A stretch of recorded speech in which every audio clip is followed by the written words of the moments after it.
Bienvenue sur Nef Walter Bible. Dans cette série, on plonge dans les profondeurs cachées de Genèse 1:1-2. Prépare ton cœur, car chaque mot contient une révélation divine. Au commencement, Dieu créa les cieux et la terre. Or la terre était informe et vide. Il y avait des ténèbres à la surface de l'abîme, et l'Esprit de Dieu se mouvait au-dessus des eaux.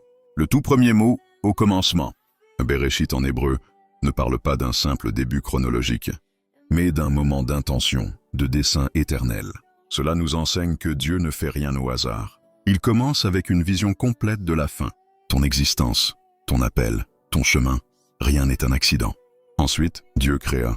Le mot utilisé ici est « bara », réservé exclusivement à Dieu. C'est une création à partir de rien, une manifestation de puissance absolue. Dieu n'a pas eu besoin de matière, ni d'aide. Il a parlé, et tout a pris vie. Cela signifie que Dieu peut faire naître quelque chose de glorieux à partir du néant de ta vie, puis les cieux et la terre. Il établit dès le départ l'autorité sur le visible et l'invisible. Les cieux symbolisent le monde spirituel, la communion avec Dieu. La terre représente le monde physique. Dieu a le contrôle total sur les deux.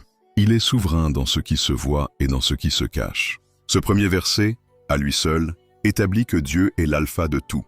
Il est la source. Il est au commencement de ton appel, de ton destin, de ta restauration. Peu importe l'état dans lequel tu te trouves aujourd'hui, si Dieu est ton commencement, il sera aussi ton accomplissement. Il peut recréer, renouveler, restaurer, même quand tout semble vide et sans forme. Si ce message t'a édifié, abonne-toi à Nef Walter Bible, partage cette vidéo à un ami. Explorons maintenant ce que signifie vraiment « La terre était informe et vide ». Or la terre était informe et vide. Il y avait des ténèbres à la surface de l'abîme, et l'Esprit de Dieu se mouvait au-dessus des eaux. Genèse 1:2, vide. En hébreu, tohu vabohu. Cela signifie désolation, chaos, néant, vide sans forme. Tu peux être dans une saison où tout semble confus, plus de repères, plus d'espoir. Mais ce verset nous enseigne une vérité puissante. Dieu commence souvent là, où il n'y a plus rien. Avant toute création visible, il y a eu le chaos. Avant ta lumière, il peut y avoir ta nuit.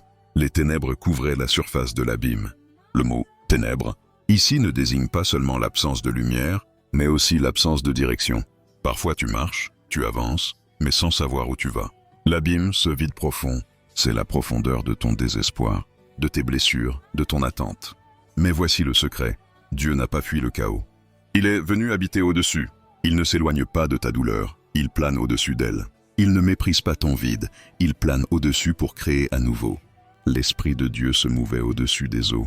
Le verbe « mouvait », en hébreu « rachaf », signifie couvert, comme une mère oiseau qui réchauffe ses œufs. Dans le noir, dans le silence, l'Esprit couvait une vie nouvelle.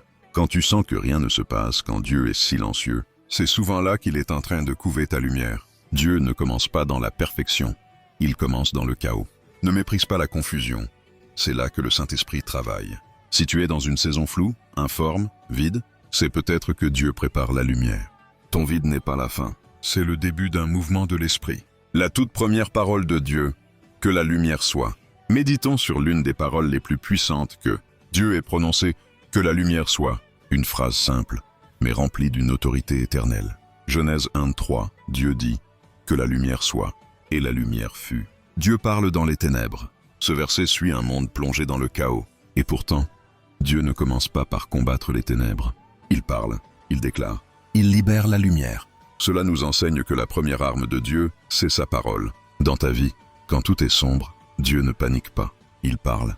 Et sa voix suffit à créer un changement. La puissance créatrice de la parole.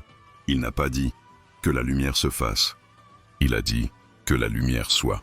C'est une déclaration autoritaire, immédiate, surnaturelle. Dieu ne suggère pas, il ordonne. Et ce qu'il dit prend vie. Et la lumière fut. Quand Dieu parle, ce qu'il dit existe. Il n'a pas eu besoin du soleil ni des étoiles, qui n'ont été créées qu'au verset 14. Cette lumière est spirituelle, révélatrice, ordonnée. Elle représente la clarté divine, la direction, la vérité. Dieu veut aussi parler lumière sur ta vie. Si tu es confus, dans le noir spirituel, laisse sa parole parler sur toi. Prends Genèse 1:3 comme une prière. Seigneur, parle. Que ta lumière soit dans ma situation. Ta nuit n'a pas le dernier mot. Sa lumière triomphe. Souviens-toi, quand Dieu parle, tout change. Abonne-toi à Nef Walter Bible pour les épisodes suivants avec les mystères de la création.